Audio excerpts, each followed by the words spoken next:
Hey, this is Coach Joe Hafner. In this next video, Coach Chris Oliver is going to take you through his unique basketball decision training system, also known as BDT, that helps with developing your skills and your decision making. And you will also learn 6 BDT training drill progressions that Coach Oliver uses at the beginning of teaching BDT. You have coaches, parents, trainers, and players all using Coach Oliver's BDT system, all the way from the youth, high school, college, and even the NBA level.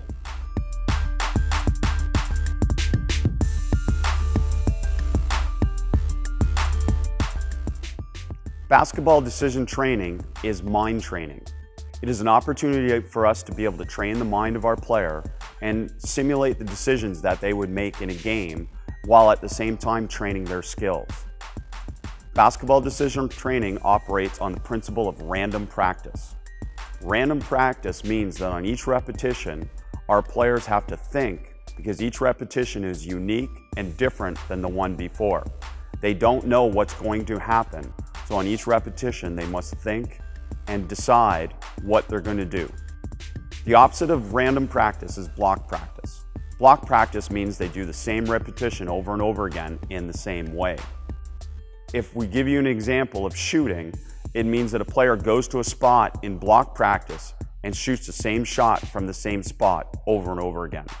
In random practice, the player would shoot from a different spot each time, and they wouldn't know necessarily in advance what type of shot they were going to shoot, whether it be us changing the distance, changing the angle, or changing the release point of that shot. Basketball decision training applies our 0-second skills in a way that helps our players understand the decision that is going to be made in a game situation. The value of basketball decision training is that it improves retention and transfer to performance. Because we are practicing in a game-like way, it's more likely that our skills and our decisions are going to transfer to the game.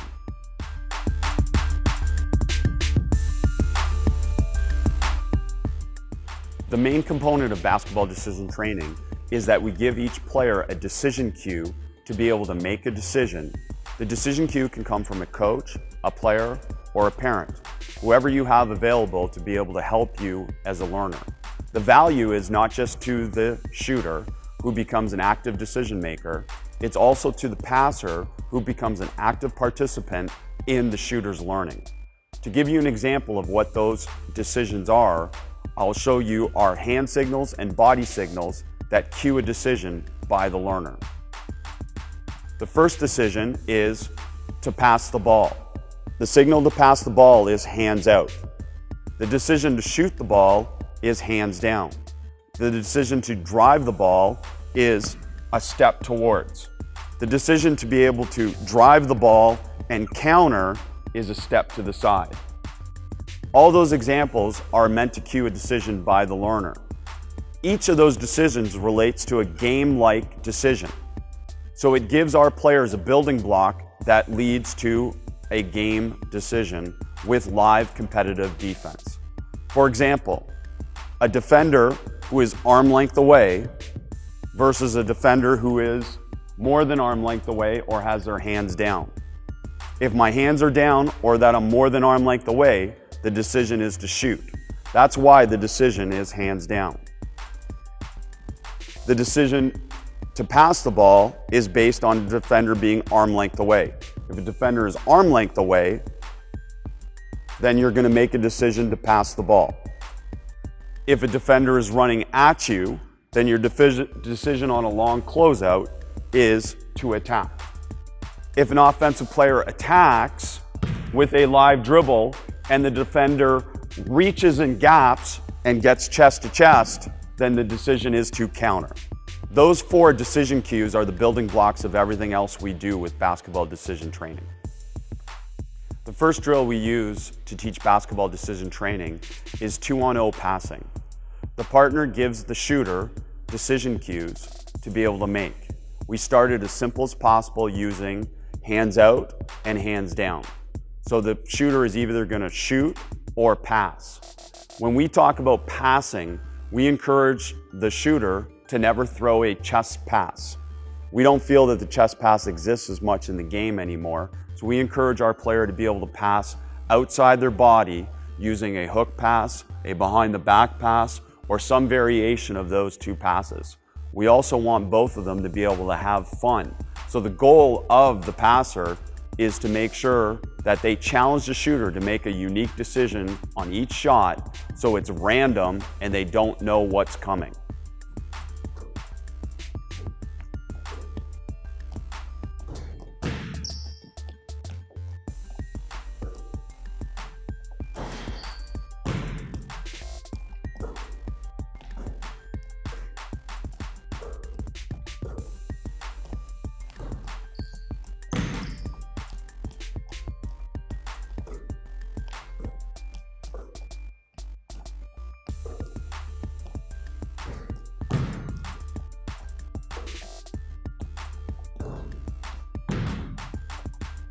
The next progression in our basketball decision training shooting is to change the decision cues.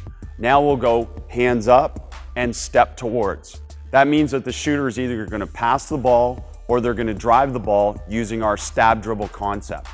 It should be noted that we change the shooter after 2 to 3 repetitions.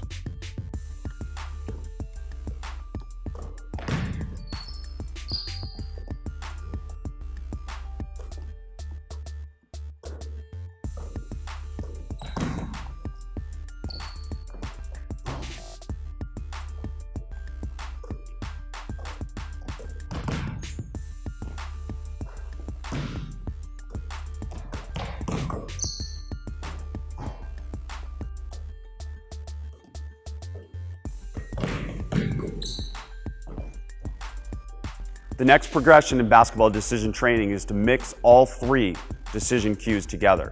So now we can go hands up, hands down, and step towards. And we mix all 3 together.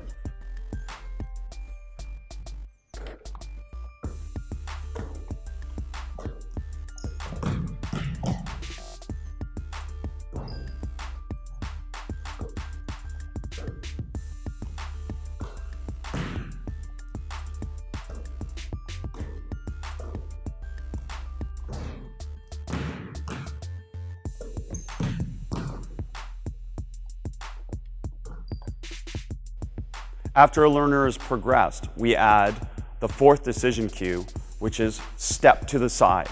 This signals the offensive player to counter off the dribble, simulating that the defender got chest to chest. Chest to chest is the defense's advantage. Ever since players started playing basketball, coaches have always said, stay between the ball and the basket. This for us represents what we call chest to chest position. We want the offensive player to always get into a shoulder to chest position. So the counter allows the offensive player to get back to a shoulder to chest advantage. You can use any type of dribble on the counter, but we prefer the behind the back dribble. The reason we prefer the behind the back dribble is because the offensive player is able to keep their head up, have vision to the basket, and to obviously be able to read the help and their teammates, but also they're able to quickly run through their dribble so that there's no pause on the dribble.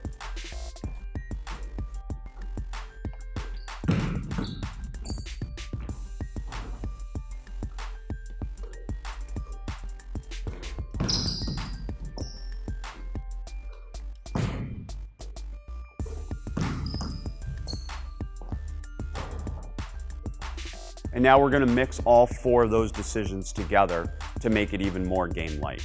We encourage coaches and players to progress as quickly as possible to the 4 decisions mixed together. We believe very much in the concept of hard first instruction because a player will have a better representation of where they're going. What this means is that by making it harder first, a player will have a better understanding of the game-like skills and the game-like decisions that they have to make. Even though they may struggle in the long run, this helps retention and transfer to performance.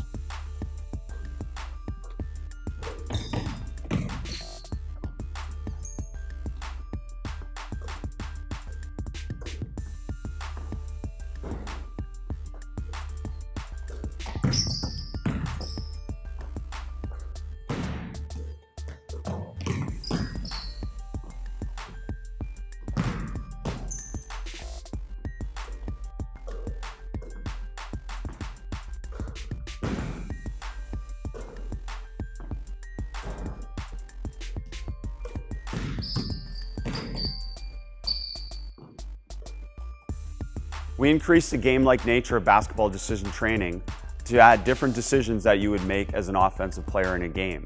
This example, we add relocation. Every time the player passes the ball back to their partner, they relocate.